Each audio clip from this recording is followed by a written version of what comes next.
Why is it important for business people to embrace spirituality? We're speaking with Rabbi Yitz Wyne of Young Israel Aish, Las Vegas, to get his thoughts. I'm David Grana, and this is Real Talk.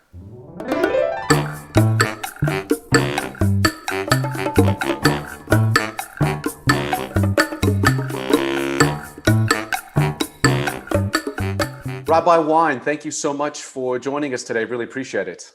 Oh, such a pleasure. Thank you for having. Now, I know this is probably a bit of a deviation for our viewers. I normally have an economist or someone from the real estate industry or even a politician that I'm talking to talk about economics and what's happening in the world, what's happening in real estate. But I figured we're coming on two very important holidays in the Judeo-Christian world. We, of course, have Passover coming up next weekend, and then following that up is Easter for those that celebrate Easter. And I wanted to talk about something really important because I think we sort of take in the business world, we're all scrambling to do business. I'm trying to do commercial real estate. I've got friends that are trying to do residential real estate, but we seem to forget about the importance of taking ourselves away from the earthly pleasures and what's happening here on the ground and looking beyond it at the spiritual world. And I want to ask you, what is the importance of spirituality? And I'm asking you in the context of just everyday life, but also especially coming out of this pandemic. We're about to reopen the economy. There's economic uncertainty still. Why is it so important to embrace something beyond what we see and what we can feel here in our everyday lives? You know, David, it's such a great question. The idea is that, the idea that there is something bigger than ourselves. You know, I don't think anyone has to read many business journals to find out that the most successful people in the business world are people who have a vision of something beyond themselves. You know, you will speak often in terms of, when you're sitting with a person to try and address their needs, and by addressing their needs, your needs get taken care of. And when you go into a meeting, you're going to stop and you're going to say, not what can I get from them, but how can I help them achieve whatever they need to achieve? And then in the process, a person understands that somehow it comes back to you. Sometimes it comes back to you from that client or that potential client. Sometimes it comes back to you from someplace else that you would not even imagine. So when you're asking about spirituality, certainly from a Jewish perspective, and it starts by defining our terms. And I would I'd frame this discussion as understanding that, we in Judaism, we're extremely God conscious. And we're talking about Passover coming or Easter. I mean, there are many people that have de-religionized the holidays. However, from my perspective, I'm coming from a traditional Jewish perspective, that there's one God. He's a creator, sustainer, and supervisor. He's infinite, and he's involved in everything in our life. So it's very easy, from my perspective, to be focused on spirituality, to be focused on something beyond ourselves. And therefore, when we're helping someone and something comes from around the bend, and they say, oh, it's karma, or, what goes around comes around. It's very easy to focus on that, to appreciate that. There are many people, they don't think about God. And they don't think they're just, it's like you're describing. They wake up in the morning and, they take a shower, they go to work, they try and do their business, they go to the gym, they come home. If they're married, they spend time with their spouse. If they're not married, they try and get a date. If not, and then you go to bed and then now we're back on the wheel again, and you just kind of do it. And I have many people that I learned Torah with in the context of, our synagogue, Young Israel Aish. And they will tell me, the only time I think about God is when I'm sitting with you.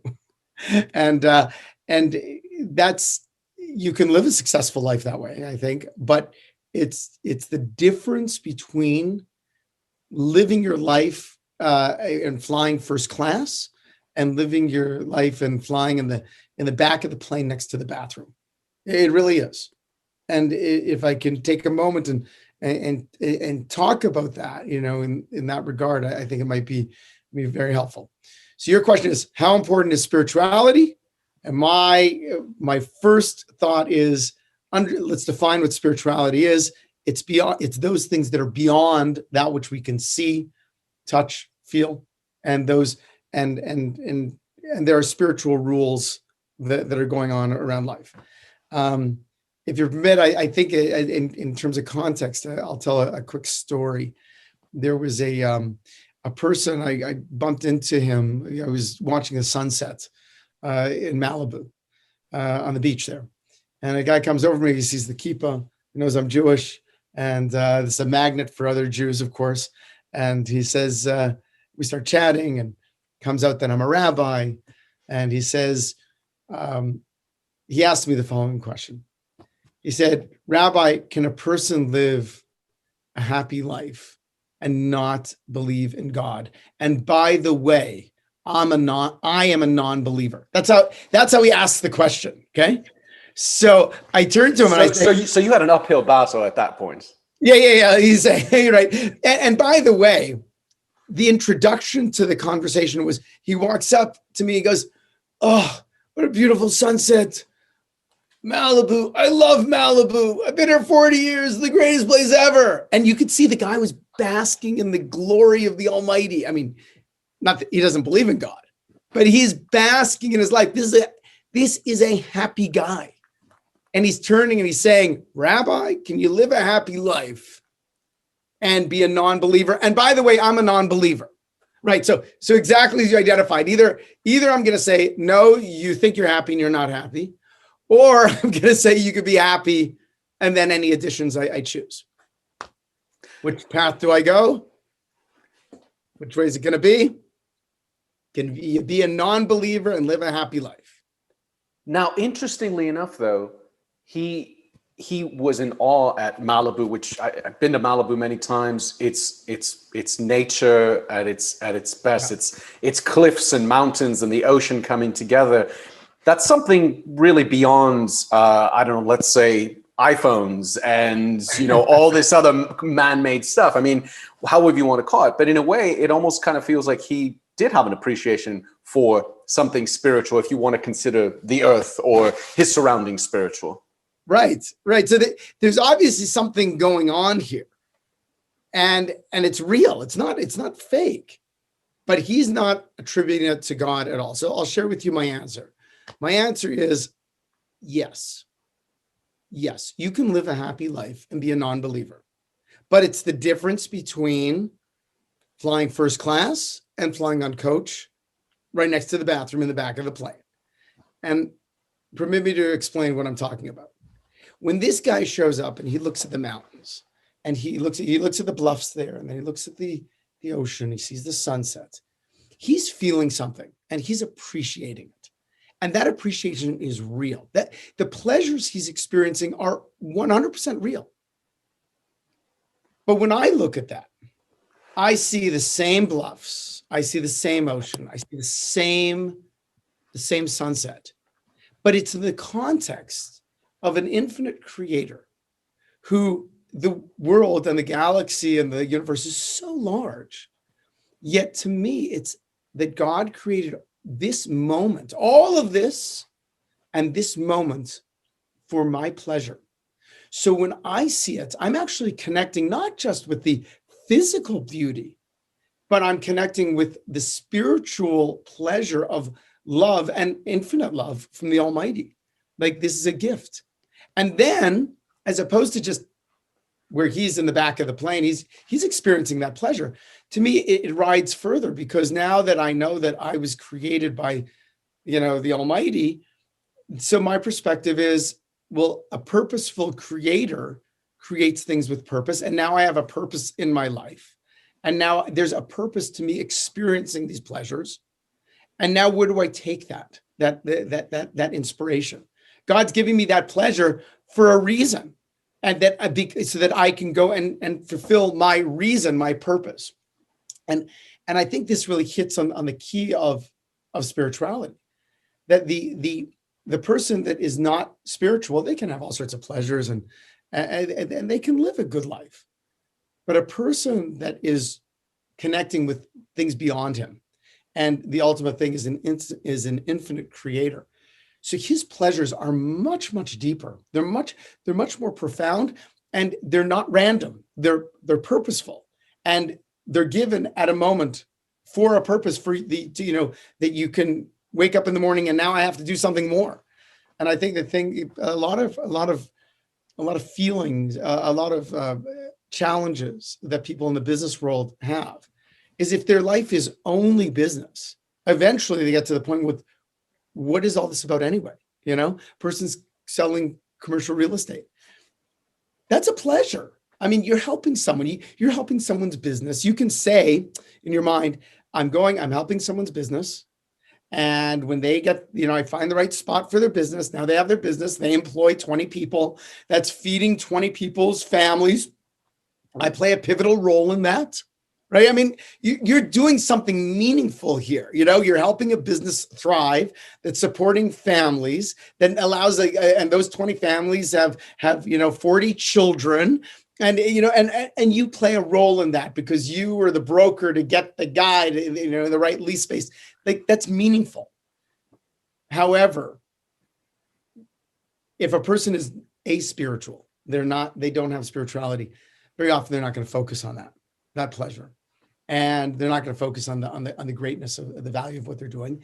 And it's another deal, and it's another deal, and it's another deal, and that's why so many people go through midlife crises, and so many people burn out, that kind of stuff, because they're not taking it to that next level and understanding they are put in this world by the Almighty to help all of these people have better lives, which is a great reason to get out of bed in the morning, not to just make the deal so that you can get the commission and then you can have the good vacation, but because there are multitudes of people that you were involved in the process of making sure they have good lives.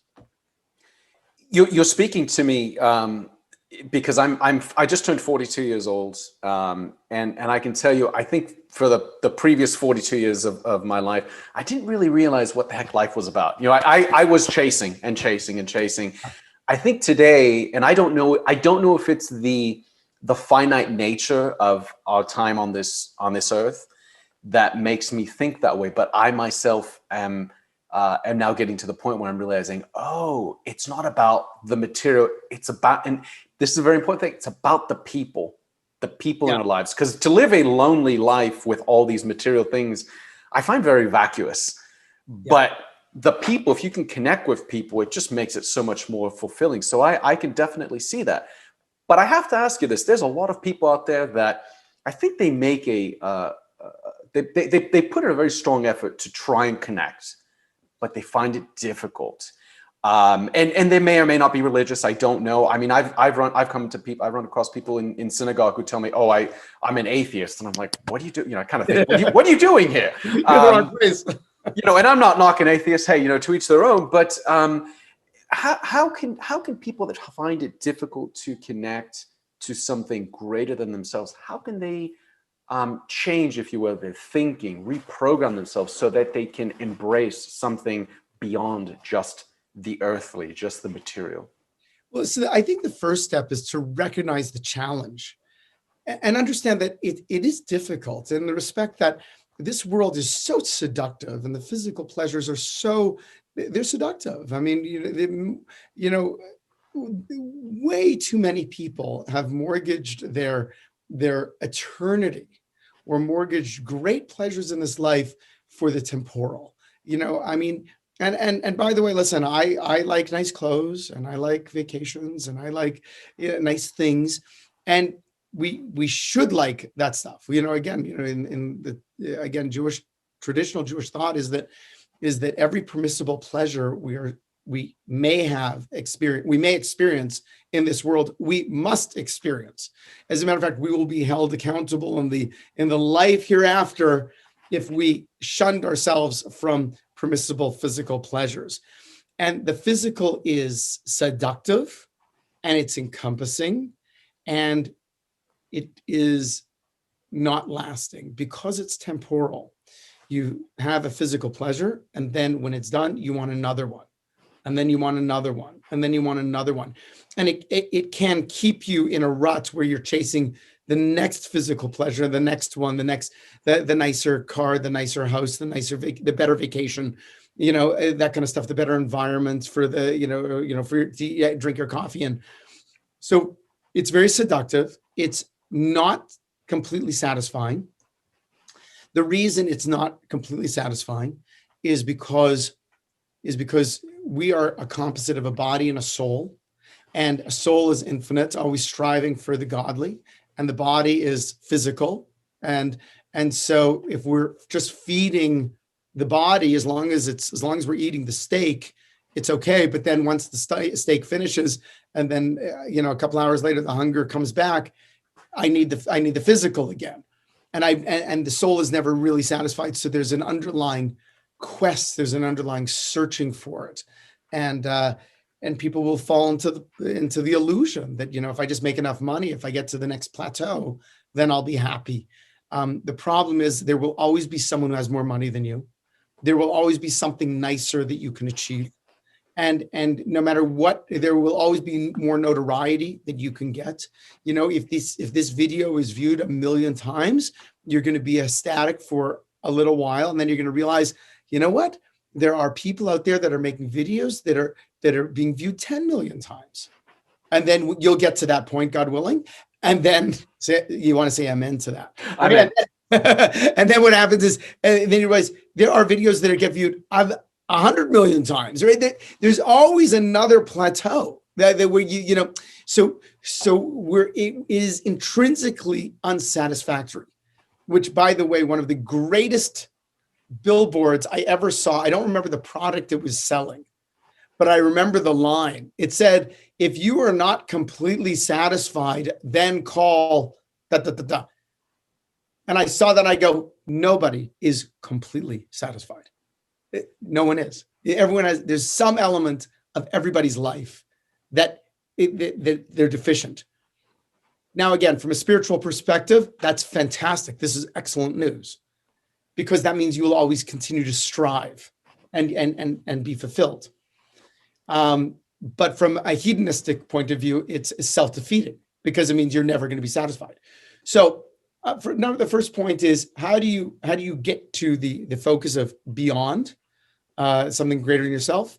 The first thing is realize it's a challenge, and know that is something that you can connect with something beyond yourself, and your life will be much better. The next thing is focus for a minute on the beauty of living a beyond life, a spiritual life. See, one of the difficulties when people are going paycheck to paycheck, and they are they're in the rat race, and they're living with the pressures. And a lot of these pressures are self-induced. They're self-induced because a person says, I need to drive a $50,000 car. You actually don't. You probably could live a good life in a $20,000 car. A person says, I need to have a 5,000 square foot house in a high rise. You probably don't need that. You probably could be very happy in a 1,200 square foot house. And the reason it's important to understand your needs as opposed to your desires and your wants, and find the balance, the necessities from the luxuries, and to create a lifestyle where you don't need so much, you're not bound by that, is because if you have that pressure, then what happens is every time you're dealing with someone, you look at them as a commodity. But if you don't have the pressure, then you can look at a situation and say, I'm here to help people. And it's much more pleasurable and effective, by the way, if when you're in a business conversation, you're looking at a person not as a potential paycheck, but you're looking at them as a person that you can help. It's a totally different experience. And you don't feel the pressure to do what they need to, or to be bound or to compromise, whatever. I'm here to help. And it's a much better way to live. And if you don't have that pressure in your back, then you can do it. And I think the third step to this is to recognize that not only is it more pleasurable to connect with others, but people respect that, and they appreciate when someone is there doing something for more than just themselves or more than just the physical. And they want to bring goodness into other people's lives and goodness into the world. And that's why that's why there's so many, you buy a Subaru and, you go to the brochure, they're going to say, we are a great company because, we help the environment and we help people. And you want to be associated with us because we're helping all these other people. There's a reason corporate America is bought into this. You want to go skiing. So you'll buy an Epic Pass and they'll tell you, we're going to be a totally zero emissions company by 2050. And there's a reason people are they're selling their altruism. Well, I got news for you. You can be altruistic yourself. You don't need to buy a product to feel like you're being altruistic. You can be altruistic by waking up in the morning saying, my goal is to help as many people as I can, and I'm going to get pleasure from that. And you will be connecting with the Almighty. These are fantastic points. And it is interesting. You do see a lot more of corporate America kind of showing up, and even individuals showing off like, hey, look what I did. I helped the homeless. So I helped, I fed the elderly. And she's like, well, that's great. But how do you feel inside? What are some of the pitfalls from doing these things, let's say narcissistically, or from just not even focusing on this? I mean, what have you seen? How have you seen people stumble in life? And I particularly am curious, especially when times of hardship come. We just had a crazy year. People have lost their jobs. I can't tell you the number of people I've seen queued up to get food at the food banks, etc. So what are some of the pitfalls we can fall into, and how can this help to kind of bring us some balance, if you will? So in my fantastic book, Life is Great, Revealing the 7 Secrets to a More Joyful You.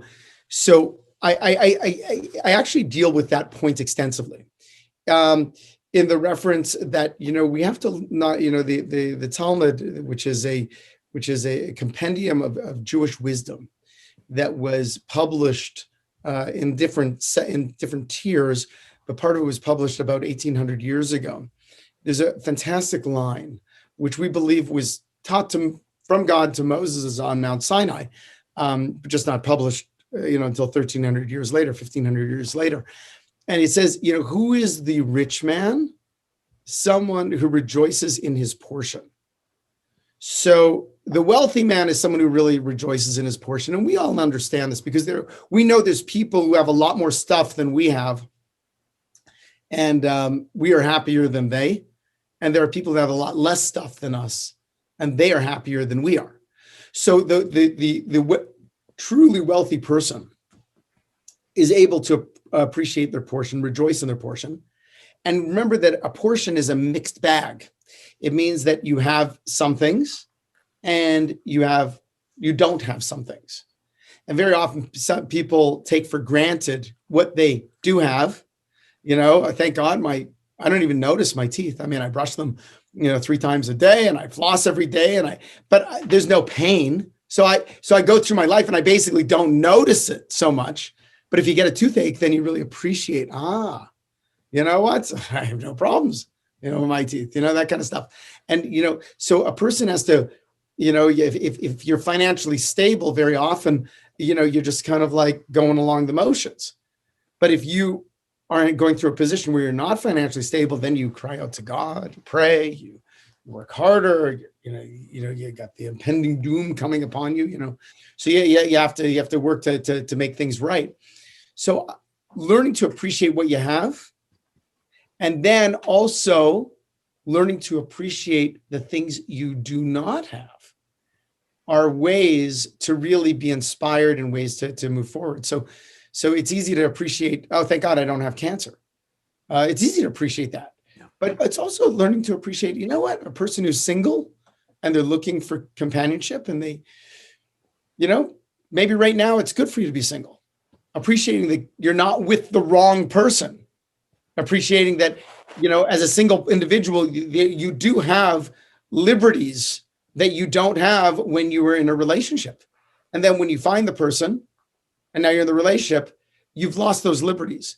So you can appreciate what you have, the relationship, and you can appreciate that you don't have those liberties anymore. There's a time in your life when you had that, and now you don't have that. And I appreciate that now I've lost those because I can, because can have the benefits, of this way.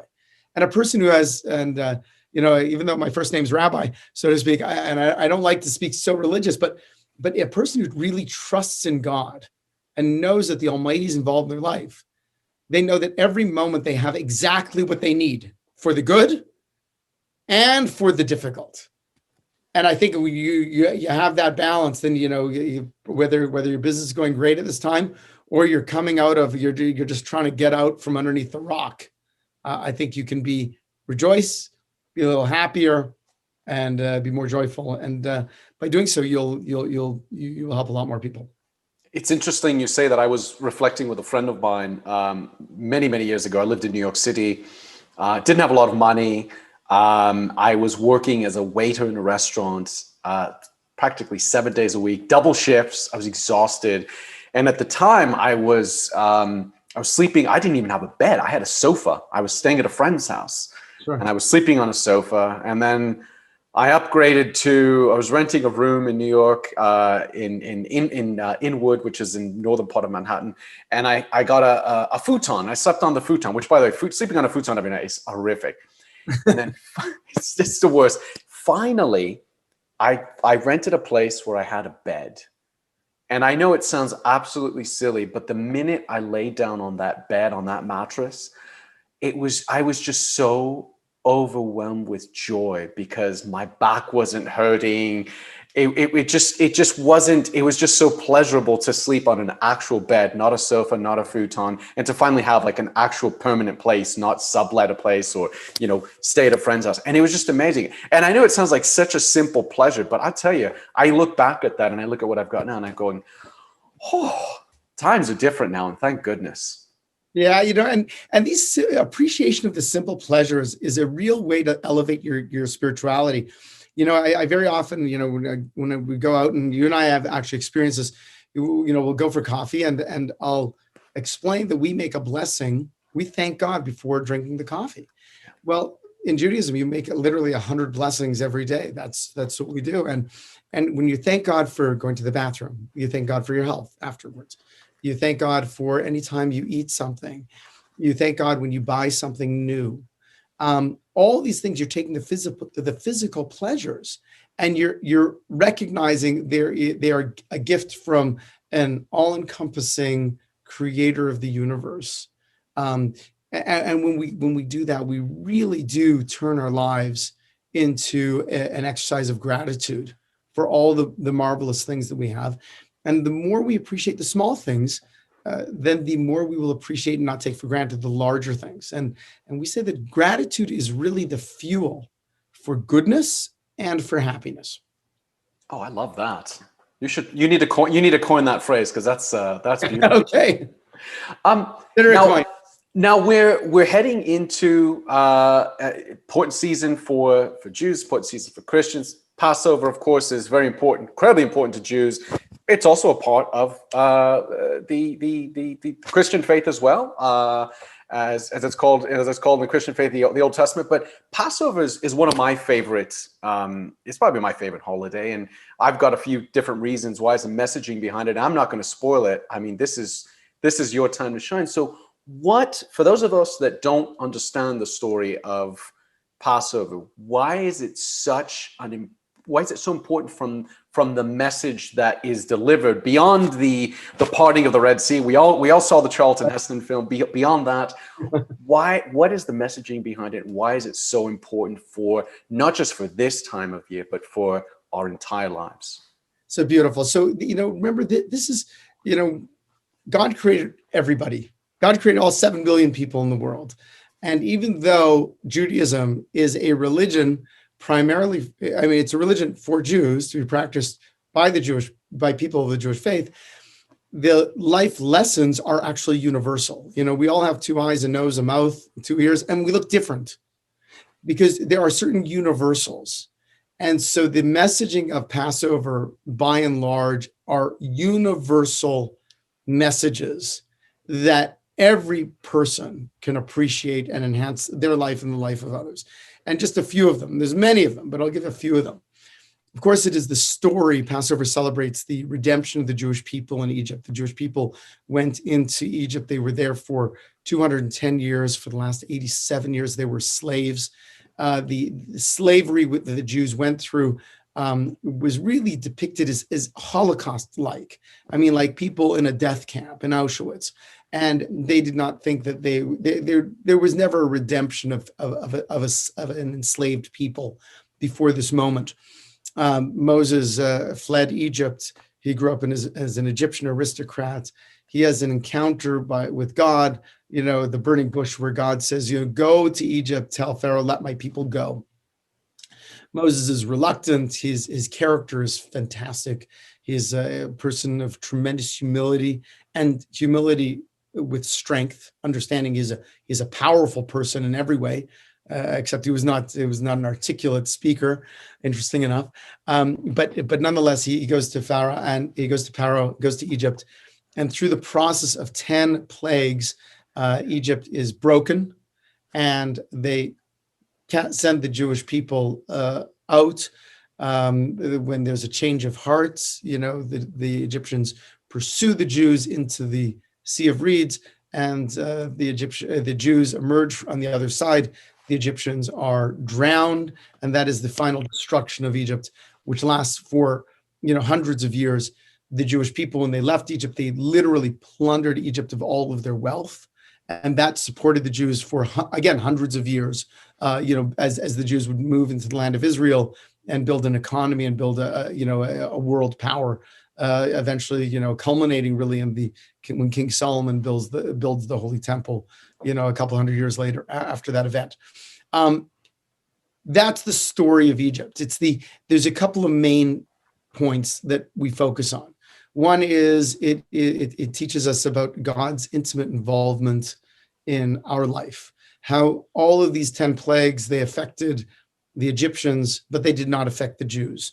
That there was personal providence that the Almighty put down, divine providence, separate providence, where God said, this person lives in the plague of the firstborn, this person dies. So that is one big message. God's intimately involved with all of our lives. The next huge message is the Almighty appreciates liberty, and slavery is not something that a person should be involved with, that we should be slaves to God. We should submit our will to the Almighty, not submit our will to another power, to a nation. The Almighty wants to give us will, us to have a sense of freedom, to have a personal an understanding, a self-worth, and to serve God. And so therefore he emancipated a slave nation in order to serve him and have the pleasure of serving God. The third, then you're getting to more of the nitty-gritty details. One of the things that the Jewish people eat is matzah. Matzah, those of you know, it looks like a cracker. It's flour and water baked very fast. That is a message that if we want to be free, and again, we're going to go now from the discussion of physical freedom to spiritual freedom. Spiritual freedom is something which we all suffer from. So it's a challenge for everyone. If you want to be free, you need to get back to basics in life and know what's important and what's not, what's extraneous, what's not necessary, and what is. And when I'm talking about spiritual freedom, I'll share with you a brief story. There was a fellow who went to he was a recovered alcoholic, and he went to his father's house for Passover Seder, the Passover dinner. And the father holds up a piece of matzah, this cracker looking thing. And it says, this is the bread of affliction that our forefathers ate in the land of Egypt. This year we are slaves. Next year, may we be free men. His son, a recovering drug addict, turned to his father and said, Dad, with all due respect, you don't know what it means to be a slave. I do. I was a slave to alcohol. I was a slave to chemicals. I would, even when I would harm people, I would steal just to get the money in order to get the next my next fix, even though I knew I would feel horrible by, smoking that heroin. I would still smoke it. I was a slave to the drug. I was not. So a person who is a slave to an anger issue gets angry very quickly. Recently I was counseling with someone, and and they have an anger management issue, and they are a slave to their anger. If they don't feel hurt, then they will lash out at whoever it is. In whatever setting, and you'll stop and say, "You're a slave. Can't you control yourself? What's the deal?" If you don't have that bondage, you don't even understand it. If you're not an alcoholic, you don't understand what an alcoholic goes through, how they can't get through. They can't go to the next meeting unless they have a drink. So this is where Passover becomes extremely relevant for everybody, because there's ideas. God's intimately involved in my life. The Almighty does not want us to be slaves. He wants us to be free. Okay. But on a spiritual vein, so many people are slave to their ego. They're slave to their arrogance.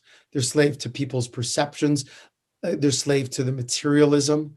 And eating matzah for 7 days, for 8 days here. And every time you put it in your mouth, you say, you know what? I'm going to get back to basics. I'm going to focus on what's important in my life. And we eat the matzah and we refrain from bread. Now it's not only bread, but it's anything that is technically termed chametz or leaven. But bread is the finest example of that. And if you think of Wonder Bread, it's puffed up area, and you take a whole loaf of Wonder Bread and you go whoomp and smush it into nothing. You say, really, it's nothing. It's like it's air. It's just, and that is symbolic of laziness, because to make bread, it has to rise. You have to just not do anything for a long time, and then the dough puffs up, right? But it also has other stuff in it. It's not just bread and water. It has maybe juice, maybe yeast, maybe sugar, these other things. So every time we eat the matzah, we remember to get back to basics. Every time you want to have a hot dog bun, you want to have bread, whatever it is, double fiber, Rudy's bread, whatever, even the good stuff, right? It's filled with so much other stuff. You say, let me get back to basics. And I think it circles back around to this idea that you started off with, in terms of, there are many people, they're just trapped in chasing materialism, chasing the nicer apartment, chasing the nicer car. You don't understand what you need, understand what's a luxury, and get back to basics in your life. And I think if we would do that, take the next 7 days and really get down to what's truly important in my life, refocus on it, then we have the energy and the focus to accomplish tremendous things. I think that's a fantastic message, and that you, again, speaking to my heart, and I really appreciate it. Rabbi, I understand you wrote a book, and I'm looking over your right shoulder, and I hope that for our viewers, you could maybe show us the cover and let us know how can they get a hold of this book. Life is great, and it is great. Life is amazing. Life is great. So the way you get it is by going onto Amazon and typing in "Life is Great" Rabbi Yitz Wyne, and it will pop up. And anyway, so it's basically an exploration of gratitude, and talking about some of the things that if we implement in our life, we will live a happier life, and some of the things that if we can just stay away from, then we will live a happier life as well. So we do that, and then also, as you know, so at Young Israel Aish, the synagogue that I'm the senior rabbi at in Las Vegas. There's 4 rabbis in the synagogue, because every soul finds its own rabbi. You're not everyone. I'm the old guy in town here, but the thing is that we wanted to Young Israel Aish. There's classes every day. I give classes on Sunday, Tuesdays, and Thursdays. I do them on Zoom. I do them on Facebook, and then of course in the synagogue, and the other rabbis are also involved in many classes, and everyone's welcome to join in.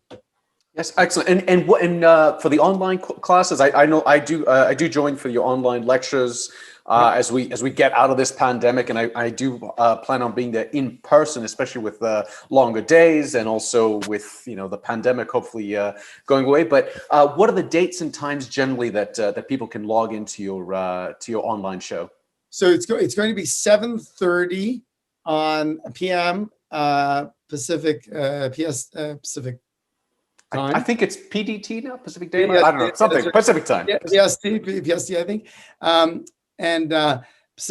you can just log in on those, or if you go to our website, Young Israel Aish LV, so it's YIAISHLV.org. That's our website, or you can just search me, and I'm on enough posters in the post office. That my face appears there enough times that you'll catch us. So.